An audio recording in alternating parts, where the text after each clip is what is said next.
మనం ఈ మాట ఎప్పుడూ వింటూ ఉంటాం కదండి, పంచభక్ష పరవాన్నాలు అని. మరి అరిటాకు నిండా పంచభక్ష పరవాన్నాలు వడ్డించుకొని తింటూ ఉంటాం, భోజనం చేస్తూ ఉంటాం. చాలా చోట్ల మనకు విందు భోజనాల్లో లేదా పెళ్లి భోజనాల్లో ఇలా పంచభక్ష పరవాన్నాలతో మనల్ని సంతృప్తి పరుస్తారు. మరి ఈ పంచభక్ష పరవాన్నాలు అంటే అర్థం ఏంటో తెలుసా? నెంబర్ 1 భక్ష్యం అంటే కొరుక్కొని తినేవన్నమాట. ఉదాహరణకు గారెలు, బూరెలు, బొబ్బట్లు ఏవైనా సరే ఇలాంటి జాతికి చెందినవన్నీ కూడా భక్ష్యం అంటారు. ఇక రెండో రకం భోజ్యం అంటే నమిలి తినేవి, పులిహోర, అన్నం, దద్దోజనం ఇలాంటివన్నీ అన్నమాట.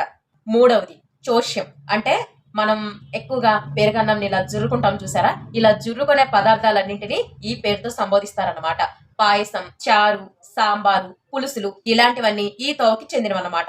నెంబర్ 4 లేహ్యం అంటే నాకబడేవి, తేనె, చలిమిడి, ఏదైనా బెల్లం పాకం లాంటివి. ఇక ఐదో రకం పానీయాలు అంటే తాగేవి, బెల్లం పానకం కానీ, మంచినీళ్లు, అలాగే పళ్ళ రసాలు ఇవన్నీ ఈ జాతికి చెందుతాయి అన్నమాట.